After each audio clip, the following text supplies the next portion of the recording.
பெற்ற தாய் தனை மகன் மறந்தாலும், பிள்ளையை பெருந்தாய் மறந்தாலும், உற்ற தேகத்தை உயிர் மறந்தாலும், உயிரை மேவிய உடல் மறந்தாலும், கற்ற நெஞ்சகம் கலை மறந்தாலும், கண்கள் நின்றியம்பது மறந்தாலும், நற்றவங்கள் மெய் மறந்தாலும்.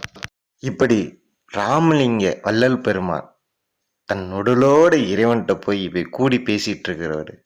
அவர் நம்மகிட்ட இப்படி எல்லாத்தையும் நான் மறந்துட்டாலும் இறைவா உன்னை மட்டும் மறக்காத பாக்கியத்தை கொடுன்னு இது போன்ற விண்ணப்பம் வச்சு இறைவனின் திருவடி அடைஞ்சாரு ராமலிங்க வள்ளல் பெருமான். தன் உடலோட அவர்கிட்ட போனார். நம்மளும் அந்த உடலோட அவர்கிட்ட போவோம். கற்போம் மெய்க்கல்வி, அடைவோம் பேரின்பது. மெய்த்தொன்ற சபை ஒட்டநத்திரம் இப்படிக்கு. நன்றி, வணக்கம், நமஸ்காரம். வாழ்க வளமுடன். அனைவரும் நலமுடன் இருக்க இறைவனை பிரார்த்திப்போம். ஓம் நமச்சிவாய.